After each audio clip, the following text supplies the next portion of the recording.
Mesdames et messieurs, bonsoir. Et voici nos programmes en langue française qui vont se poursuivre pendant 2 heures. Voilà notre dernier journal pour l'année 2024 que j'ai le plaisir de lire avec mon collègue Chérif Boussaïla. Bonsoir Chérif et bonne année. Bonsoir Yara, bonne année. Mesdames et messieurs, je vous souhaite tous bonne année. Et tout de suite, on commence avec les principaux titres. Le président Abdel Fattah el-Sisi enjoint de maintenir la coordination entre la Banque centrale et le ministère des Finances en ce qui concerne la politique financière et monétaire. La capitale yéménite Sanaa a été ciblée par 12 raids.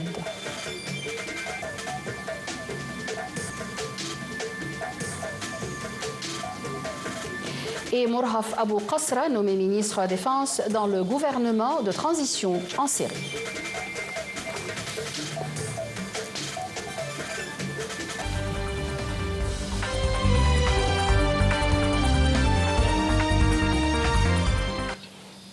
Et le président Abdel Fattah el-Sisi a échangé des messages de félicitations avec les rois et les chefs d'État du monde à l'occasion du Nouvel An.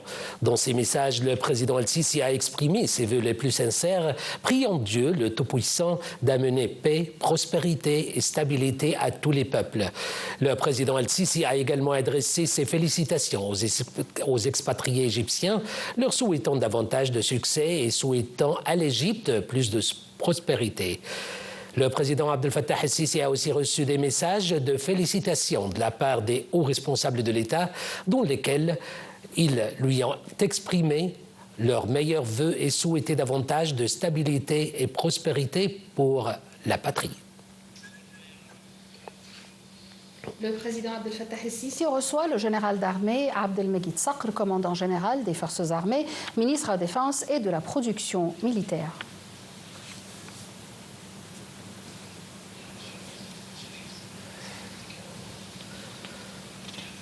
Le président Abdel Fattah el-Sisi a enjoint de maintenir la coordination entre la Banque centrale et le ministère des Finances en ce qui concerne la politique financière et monétaire de manière à contribuer à renforcer la stabilité économique, à contenir les pressions inflationnistes et à orienter davantage des opportunités et des financements au secteur privé pour stimuler la croissance économique.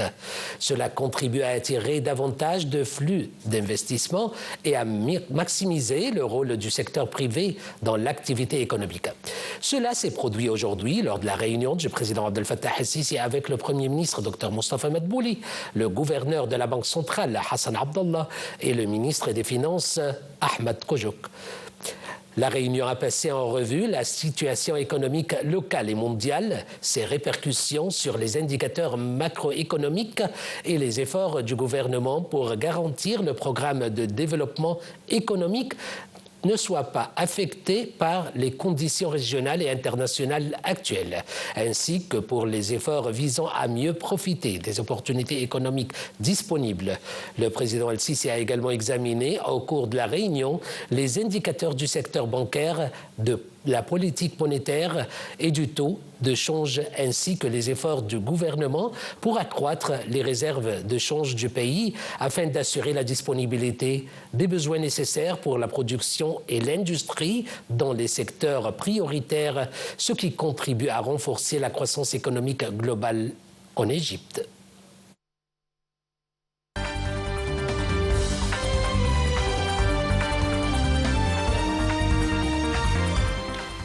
Et on passe au Yémen où les Houthis ont annoncé aujourd'hui que le complexe 22 mai à la préfecture de la Révolution a été ciblé par 10 raids. Entre-temps, selon les rapports yéménites, ces raids ne sont pas israéliens.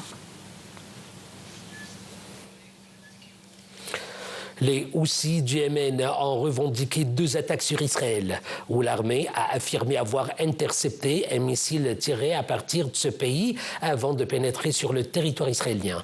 Les Houthis ont lancé 2 missiles, le premier visant l'aéroport Ben Gurion, près de Tel Aviv, et le deuxième, une centrale électrique au sud de Jérusalem, selon leur porte-parole militaire Yahya Seri. L'armée israélienne avait indiqué hier soir qu'un missile en provenance du Yémen avait été intercepté par l'armée de l'air avant de pénétrer sur son territoire, tandis que des sirènes d'alerte ont retenti dans le centre du pays. Aussi fait une opération menée contre le porte-avions américain USS Harry S. Truman. L'armée américaine n'a pas fait de commentaires dans l'immédiat. Et dans le même contexte, le représentant permanent de la Russie auprès des Nations Unies, Vassili Nebenzia, a appelé toutes les parties belligérantes au Yémen à faire preuve de retenue et à s'abstenir de prendre des mesures qui intensifient l'escalade de la tension dans la région. Dans son discours, lors de la session du Conseil de sécurité, Nebenzia a qualifié les actions militaires israéliennes contre le Yémen d'escalade délibérée qui a coûté la vie à des victimes civiles au Yémen.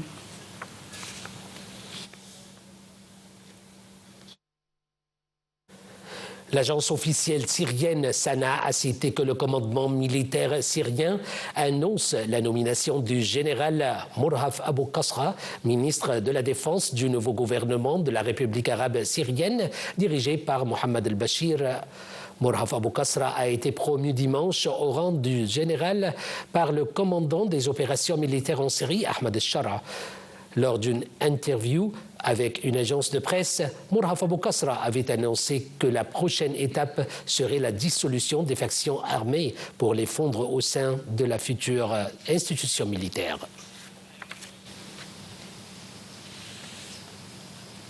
L'envoyé spécial des Nations Unies en Syrie, Geir Pedersen, a réaffirmé les principes fondamentaux de la résolution numéro 2254 du Conseil de sécurité de l'ONU, notamment le processus de transition, l'établissement d'une gouvernance crédible, globale et non confessionnelle, la mise en œuvre d'une réforme constitutionnelle et l'organisation des élections équitables. Ceci est intervenu lors de la réunion de Pedersen avec des responsables français, allemands et russes au cours des 2 derniers jours. Sur le plan humanitaire, le Bureau des Nations Unies pour la coordination des affaires humanitaires a déclaré qu'au cours de la semaine dernière, les hostilités et l'insécurité se sont poursuivies dans toute la Syrie, notamment dans les gouvernorats d'Alep, Homs, Hama, Latakia, Tartus, Rif Damas, Deir ez-Zor et Quneitra. L'ambassade américaine à Damas a souligné l'importance de poursuivre la lutte contre Daesh et d'empêcher la réapparition de l'Iran en Syrie. Cela s'est produit lors d'une réunion entre les responsables de l'ambassade américaine et la nouvelle administration syrienne, au cours de laquelle ils ont souligné la nécessité de protéger les Américains et de se rassurer du sort des Américains disparus. Les responsables de l'ambassade américaine ont affirmé la nécessité de respecter les droits des minorités du pays multiethnique et multiconfessionnel, ainsi que ceux des femmes.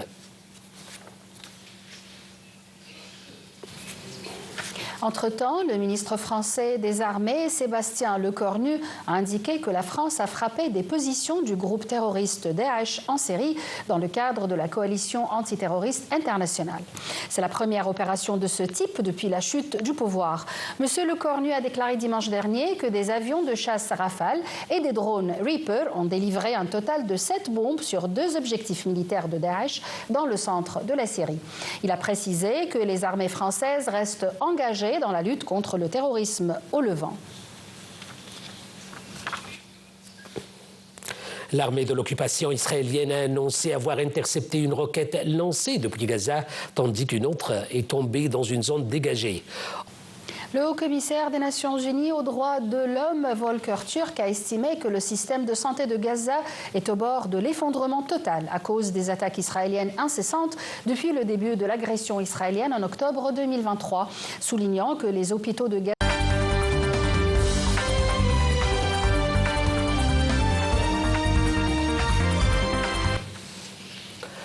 La campagne pour les élections législatives allemandes démarre début 2025 dans un contexte sulfureux inédit. Ce contexte nourri de tentatives d'ingérence étrangère venant non seulement de la Russie, mais cette fois aussi du grand allié américain. Et voici les détails.